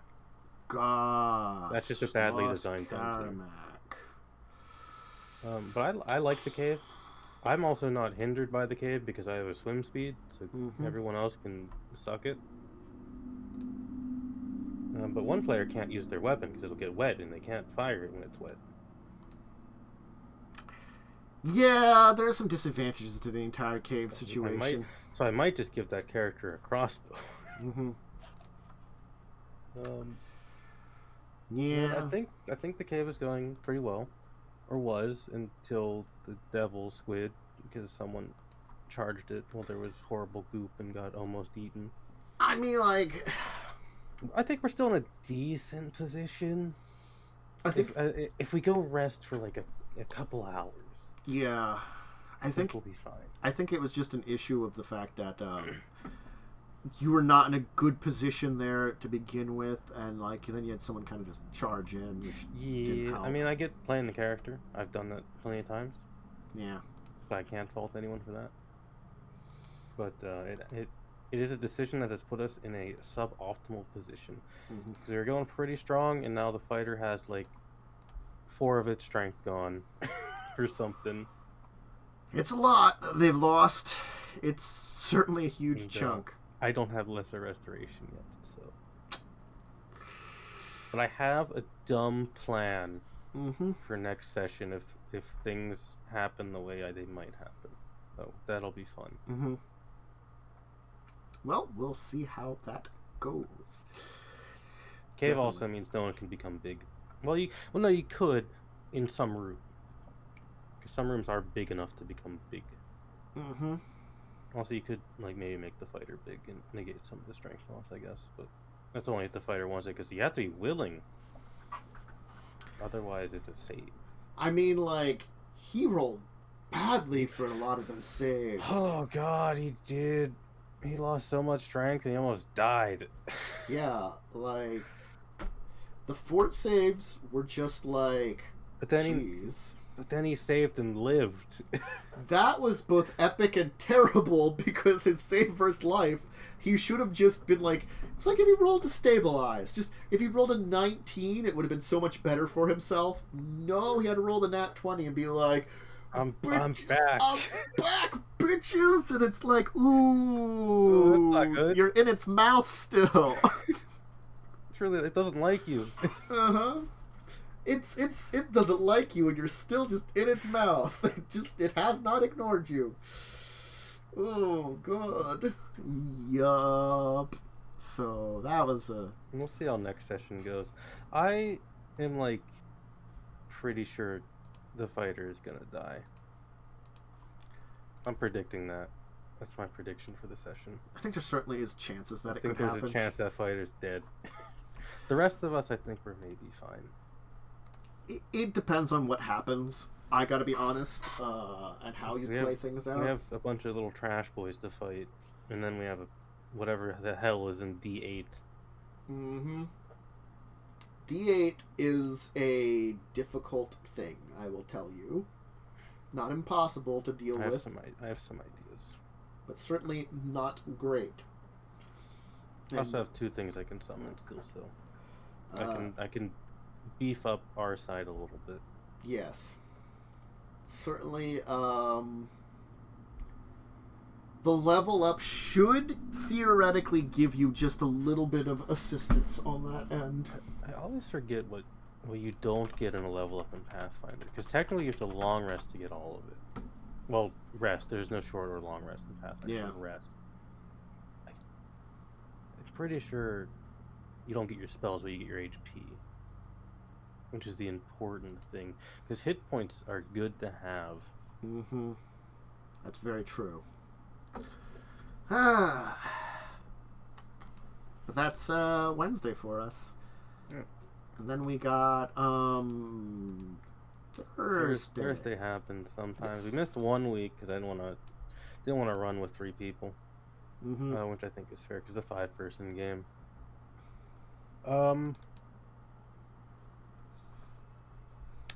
You guys went back to the city in Thursday. You know, you got told to sit your asses down and rest for a little bit.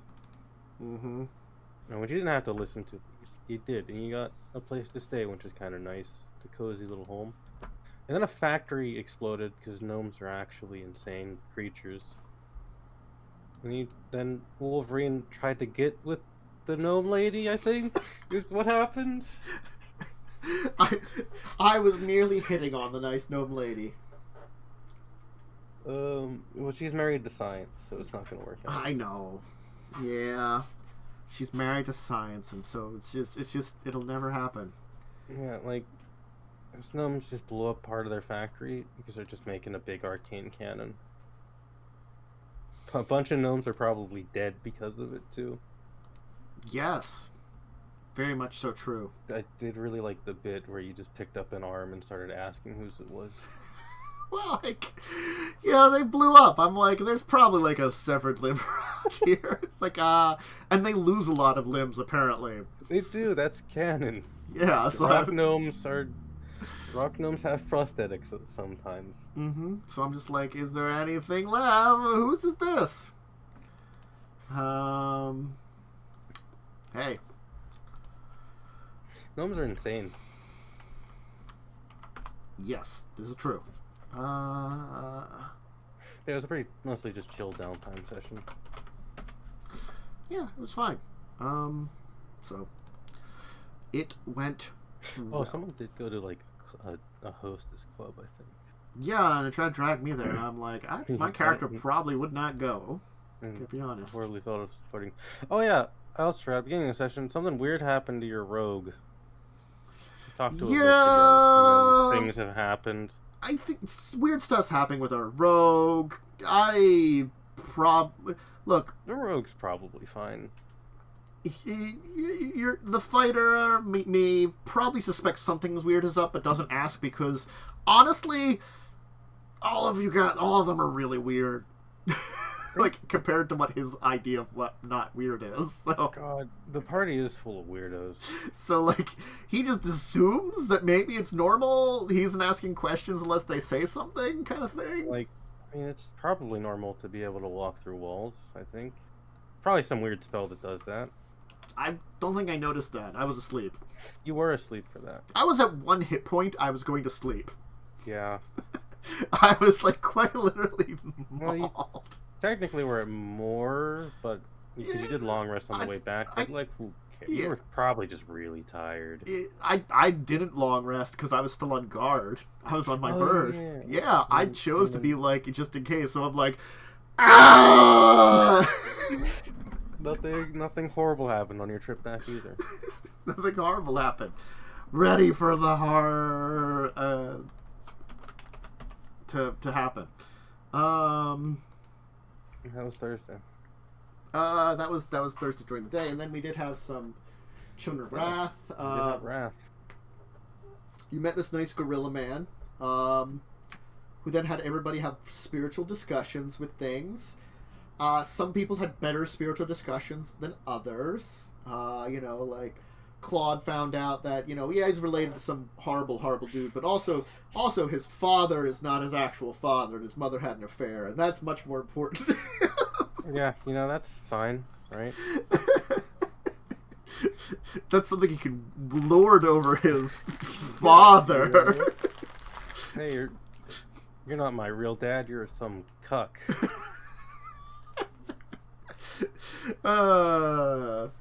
And then what? There was a bird got tied to a squirrel at some point. God, that's right. I don't know why you rely on that man. He's very insane. But you're like, he is actually insane. I keep trying to imply he is really, really, really crazy. But like the thing is, so are 2 party members are actually just insane. Yeah. I'm gonna enjoy my holiday. Continue to be shocked that an old man has children. Mm-hmm. I think I keep forgetting that you're on the older side. Dude's 60 years old. Mm-hmm. He's a grandpa. I mean, the 2 people that are leading you rely on the insane druid. One of them relies on the squirrel, who has disadvantage to survival checks to lead you. Yeah. Well, no, he has normal rolls now because he got the bird. There's 2 idiots in control of that brain now. Well, now you can disattach them. You've gotten to where you needed to go. We can free them. Mm-hmm. Will we? I don't think Carrion will let us. I'm just gonna keep them connected together. My M&M fell down. I don't know. I found it. I was gonna complain that it disappeared, but stupid chairbacker. Also, Cole's related to Maxwell, apparently. That means nothing to me, but was amusing to the rest of the party. I mean, like, it's, like, really distant related, because Maxwell specifically said, I had a family before I became an undead skeleton. Then hundreds of years passed that they were trapped in Wrath. Wrath got overlaid. It's been a few hundred years there. Yeah. You're related to him, and he's part of the party, but it's sort of like, when it's your, like, great-great-great-great-great-great-great-grandfather, it's way off there. He's just some dude with a banjo I met in my head. Mm-hmm. I mean, it could possibly come up storyline if, like, I do something with Maxwell, but that's me setting up for something in the future I can decide whether I want to do or not. Yeah. Which is an important GM tool. Yeah. Am I gonna meet a skeleton man? I don't know. I don't know. It's set up things that you can use in the future, or you don't. You get the option. Yeah, you know. Yeah. Am I gonna meet a skeleton with a banjo? Who knows? I mean, you know, Carrie's definitely going to find an evil staff that was technically got a fragment of a dark necromancer lich in it. That's fine. He's very irresponsible enough for that. Yeah. Obviously. Uh-huh. I mean, you know, it's not as flackery. It just is like, you know, probably like a lesser one or something like that, or functioned as one when he detonated himself in a city. Yeah. Mm-hmm. That old wonderful chestnut. And then, you know, Claude decided at first was going to fight his inner self, and I'm like, this is a terrible idea. I'm using Cloud Giant stats. It doesn't matter if you're pretty beefy there, buddy. Cloud Giants hit like a truck.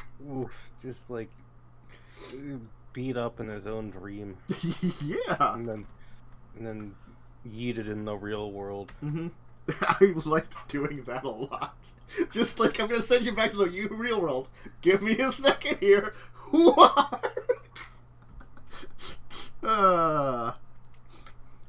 He got punching bagged a lot. But now you're going to meet Dargans. Yeah. Mm-hmm. They might exist in some form of treasury. Mm-hmm. This nice giant like grove that you know, primeval dragons hang around at. So yeah. I'm sure this will go fine. Yes. Dragons are known for being willingly helpful. Mm. Mm-hmm. Mm-hmm. Yep. Yep. Totally willingly helpful. Yep. Uh-huh. Got to learn some more interesting things about, you know, various things that are going on in the background, you know, and stuff like that. So yeah, it was good times. I don't do anything on Fridays right now. Do you do anything on Fridays? I don't do anything on Fridays. Okay. And then we talked about Sunday Lightning if you missed it. We did talk about Sunday. Oh, we forgot one of the Sundays. Oh, yeah! I brain farted and forgot all about that. You fought a giant ant! I almost died. I had the inaugural episode on Halloween of Midnight Mega Monster Movie Tabletop Drive-In, and it was good. It was fun. Very fun. It was silly. We have the former soldier cop who's just a little bit like too done with this shit. We have the crazy traumatized ex-soldier rancher who just wants to, like, you know, do his cowboy thing, ranch his cows, you know, and just like take care of his herd. Get off my land, it's dangerous. Yeah, get off my land, kid, it's dangerous. You got the peppy Eagle Scout who is the you know, my apparent sidekick. He's the apparent sidekick because he's the nephew of the mayor and helped out on a couple of cases. Because, I mean, honestly, the desert town, probably some deaths is the biggest things you've had in, like, years. Not that you don't get, like, murders and deaths occasionally, but it's probably, like, years and years apart, you know? Just like, oh, man, this thing with this kid, this is probably the biggest thing that's happened in years. And, like, you know, it's like, oh, I helped out the cows. I know a bunch of stuff. I know about the desert. And then they're like, well, you do know about the desert, son. I guess, you know, maybe you can help out a little bit. Just don't get in any dangerous situations, you know? So you were stuck with the Eagle Scout. And we've got a paperboy. A paperboy who wants to be a reporter, apparently, when he grows up. Whose weapon is throwing newspapers at things. That's great. Just fucking a newspaper at him. I did like, what was it? The Eagle Scout had like to like slow something down, had a thing of molasses he chucked at it. Yeah, see, it's really good. I really enjoy the redone like spells that they're all like things that people can actually like do. It's just like normal stuff, and it's just so silly and wonderful. Where like it gives you like pep talks to like encourage you to do stuff, you know. It's a very, very fun game. Oh, yeah. And we'll have a couple more sessions of that, you know, so that'll be really good. Storyline's coming along. You're fairly close two, like, part one's probably the largest part, I would say. Like, if you compare it to the movie, it's the most. Part two is kind of like a smaller, more narrative one, and then part three is like the big adventure part at the end, you know, because Lightning was there for my viewing party that I had. There wasn't a lot of folks there, but, you know, it was fun to do. I have seen that movie before. It's a... It does that thing of old movies where they just introduce characters. They kind of do. They're just like, hello there, hi, you're a new character now. I'm generic white man number 10. Hello. Yeah, there's a lot of just generic white man in those movies. Look, I said nothing of nationalities at all. I'm avoiding a lot of these tropes that are in these movies. It's sort of like we talked about.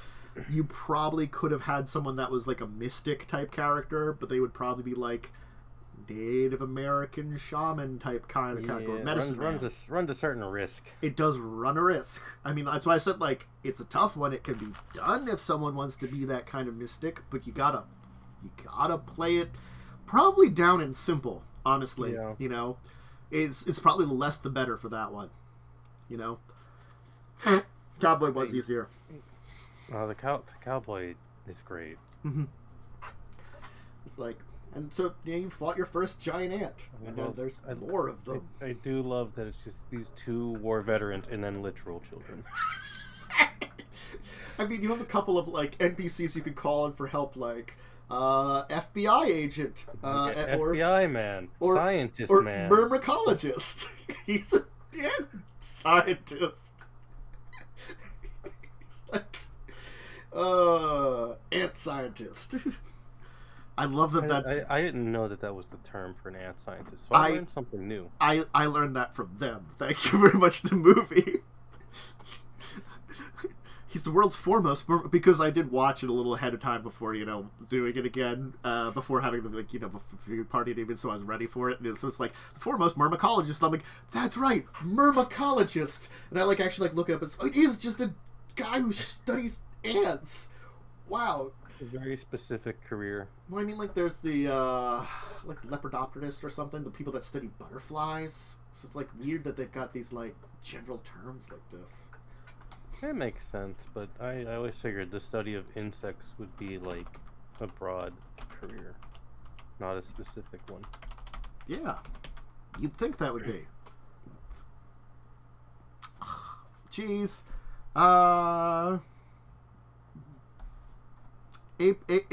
Apiologist is the B one. That's easy. I wanted to fight giant bees at some point. I think there's some movies that do those. I could do those. Yeah, The Wicker Man. That's too modern. Too There's an old Wicker Man, to be fair, from like the 70s. Yeah, but I'm going for maximum camp of all of these. Not quite Nicolas Cage. Yeah. I mean, the bees. Nicolas Cage. Everyone's favorite. But yeah, I think that was everything. I did also just noting, I enjoyed the Red Fair. I took pictures. I didn't upload them because I was lazy. Because, you know, I could, I guess. I don't know. Maybe some point, you know.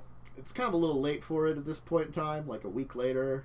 So, but I took some pictures and enjoyed the Red Fair. You know, it's a nice time. I'm not going to say it was more enjoyable than this show or less enjoyable than the show because it's probably not a good thing to do. But you know, it's fine. Ren Fairs are fun. Yeah. Well, I mean, when you go like when it's not the end of the season, they're more fun. Yes, and when you go with people, like I don't think I would go on my own. They're much more fun with people. Yes, but I think that's it for today. Probably? I think so. Yeah. Got through all our topics. Talked about an interesting discussion topic. That's, you know, a thing we have to deal with in today's modern day society. The joke of there's an app for it is becoming more and more real. So, it's a thing. But for now, I think we're going to get going. Momo, do you have anything exactly to shout out? Not really. Just watch Skulls and Shackles. It's a really good time. Yeah. So tomorrow, 8 p.m. should be our continuing adventures in them with more of our Midnight Mega Monster Movie Tabletop Drive-In. Hope you join us for part 2 of that. That should be 8, as I said. I don't know if I'll stream earlier in the day. Gonna be honest, that's gonna be up in the air, depending on if family needs to do anything or if I want to get some certain work done or something. So random that one. I haven't been doing a lot of gaming streams lately, just because I've been busy with a few things. So I might try to get some more in this week. Then I might do streams at some point. I don't know yet. Yeah, I want to do more like the thing is, like, I only really have like 2 solid spooky games for my Spookvember, which one of them is like Phasmophobia, which I might do with people, but I want to do without people rather than my own, just to like maybe get a little bit better at it. Honestly, I'm sure they're going to update more and fix more junk in the long run, but I still have some fun when we get like 3 or 4 of us together. It is much more fun with like 4 people. And poor Umber in his VR. Oh, it's great when Umber does it in VR. He's just wondering what I have up there. Oh, it makes for it to be, fun still. And then, well, I think the next major thing on the schedule is going to be Wednesday then for Buccaneers and Shackles. That is correct. At 8 too, and then Thursday for Children of Wrath at 9 p.m. So anything else is to be determined on the schedule. So we'll kind of leave it at that. I don't own Bloodborne, nor do I have a PlayStation 4. It's on 4, yeah. Yeah, don't have a PlayStation 4.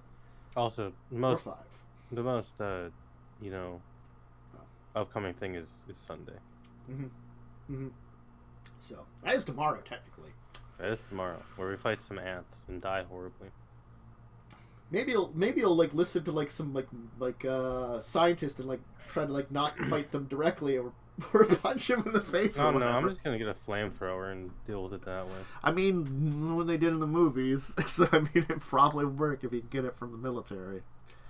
Anyway, but for now, we're gonna pop off. Hopefully next week, 2 p.m. EST Saturday around that time.